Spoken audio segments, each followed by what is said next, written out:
Alrighty, here's a light little topic for you. The imbalance between the toxic masculine and the toxic feminine versus going towards divine masculine and divine feminine. We are looking at what is toxic masculinity and what is toxic femininity, which we of course don't talk about much. And also, how do we bring that into balance? How do we bring it into more of a divine masculine, divine feminine? That's an interesting topic, isn't it? I love it. So if we look at how, on one way to look at it, the way I see this, is that we started at least 2,000 years ago to worship a figure, a godhead in the clouds that we call God, and we call God a he. And the different religions have often genderized their gods. And of course, there's nothing wrong with that in itself. But when the major one god is a god of a certain gender, what's going to trickle down through our psyche over the thousands of years that this has gone on is that we will be putting up one gender more than the other. And from the perspective of indigenous people, or even from a shamanic point of view, we are usually talking about Earth Mother, Pachamama. We increasing connection to Earth Mother, increasing your grounding so that you feel your own inner power into life itself. We do this often by spending time in nature, by grounding, by walking barefoot, by getting in touch with life. Sitting with the tree, sitting in nature, sitting and learning from the animals, from whatever shows up for you. This is how we learn about the ways of nature. Now, when we see what's been going on, so the shamanic traditions had a big part of worshiping Earth Mother. And then we also had Father Sky, the sun in the sky, Father Sky, the ethereal realms. And in the old days, and how most indigenous people they worship Earth Mother as highly or higher than Father Sky. And then the last 2,000 years or more, with that male god, we've been kind of putting up that god on this pedestal. And even by saying a he, it becomes subconsciously, we're starting to raise up one gender over the other. Now, the other thing that's also going on is that we started seeing everything connected to the feminine as being negative. Everything connected to Earth Mother, we started to talk about hell below. In the original belief systems, Hades wasn't hell.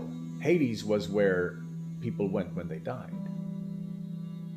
And then some people went up to what they call heaven or Valhalla, or these different realms that are of a higher realm or higher frequency. But Hades was not hell, the way hell got described later. But what happened over the years was that we started referring to everything below us as evil. We started thinking that hell lives there. And then we started thinking that everything below us connected to Earth Mother, which is the great feminine, which is the divine feminine. Everything connected to that was dangerous, dark, and bad.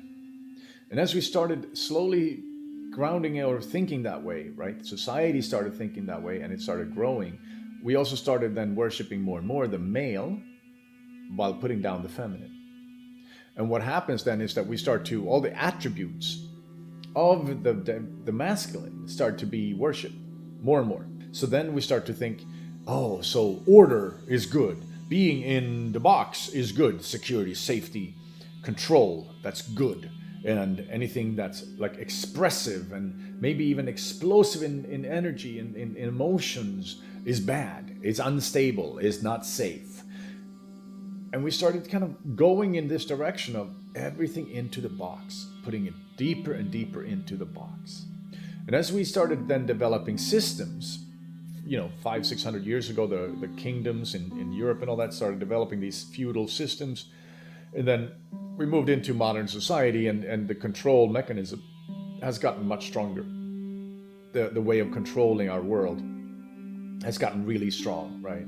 So nowadays we're living very much in a box, very much in what we could refer to as toxic masculinity.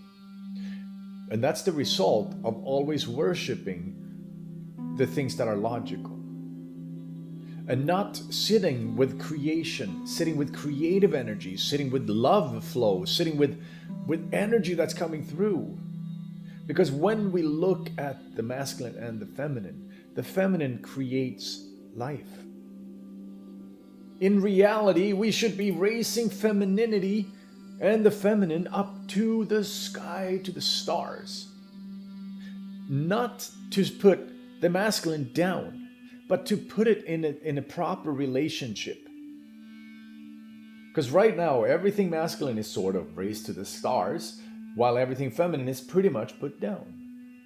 And we need that balance where there is a mutual understanding, mutual respect, mutual expression on this level of where the divine masculine comes in. Divine masculine is meant to hold space for the divine feminine. The divine masculine is supposed to create a safe harbor for the divine feminine, so that the divine feminine can express the creation of life itself.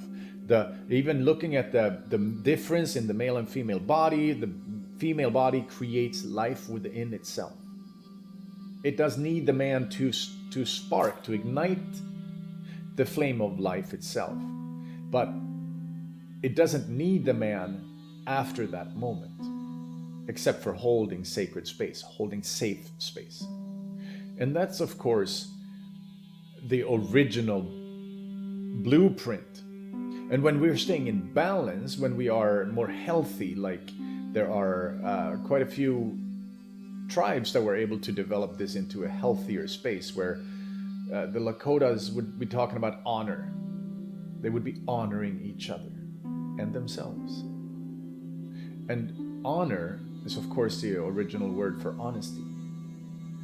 So if we learn how to be honest with our hearts and ourselves, then we learn how to be honest with each other too. And we learn how to honor our parents, our kids, each other. If the divine masculine, or what we now call toxic masculine, learns how to honor itself and whoever their partner is, and the divine feminine learns how to honor itself and whoever their partner is, we start to have a beautiful synergy, right? And one of the things that we can look at when it comes to, it's easy to see how divine masculine is meant to hold space, create a safe harbor, be a warrior, be a divine warrior, a holy warrior, a sacred warrior, right? That's when we use our gifts for good. And sometimes that good could mean to physically do something, but often it means to stand in a strong inner state, so we can create that space. And then we have divine feminine. When it feels safe enough, it expresses itself in divinity. Now, if you look at the toxic masculine, we can see how the traits of the divine masculine became twisted. They became fear-based. The traits of divine masculine, when we look at holding space, well, turn that around or just turn up the knob a little bit. As if you're holding space and suddenly you're afraid, that's going to be control. You're going to try and control something. Because you think you can keep it safe by controlling it. This is ego coming in. Shadow and ego. So as we started being more fear-based in our world, less connected to Earth Mother, which is a grounding, strengthening part, more in need of logic, which is the upper Godhead in the sky, logic and mind, which is a very empty energy. It doesn't carry the same power that Earth Mother does. Your life force energy, your heart, everything in you carries a lot more power than the mind logical power, right? And looking at our world, we are completely run by mind. We're completely run by logic. while there needs to be a balance, and that balance is completely out of whack. Where our idea of worshiping love, worshiping creative energy, worshiping the feminine, worshiping expression, either expression of emotions, expression of songs, expression of being, to understand how important that is. It's more important than logic. It's more important than mind. We will not survive in a world without love, without energy flowing, without grounding. We will not survive. And if we're not careful, we'll bring the world with us, Earth with us. But most likely, Earth will survive a lot longer than we will. In a 100,000 years, we will have been a blip, a destructive blip. Could have gone right, went a little wrong. We can still shift that because we're still here. We have the consciousness and the awareness, but we do need to be aware that shifting out of toxic masculinity, where we think we can control everything, going into more of a flow state, where toxic masculine is still holding space, but it's not controlling the space. And then the divine feminine learns how to honor itself and honor whoever, if there's a partner involved, but honor themselves. Because we do know that if we are honoring ourselves, control doesn't need to be there. Fear doesn't have a place. It's when we are living in our shadows that toxicity arises. So many levels, right? Coming back home, becoming stronger in our inner standing. Understanding that most of the traits of both the toxic masculine and the toxic feminine are kind of twisted traits from the divine counterparts of each. And it's really beautiful when you really realize, oh, so if we go into a safer space, the same sort of, some of the same patterns, but without the controlling aspect, without the fear aspect, without the negativity, can be beautiful and very helpful. We are here to create that yin and the yang, right? The beautiful symbol of Taoism.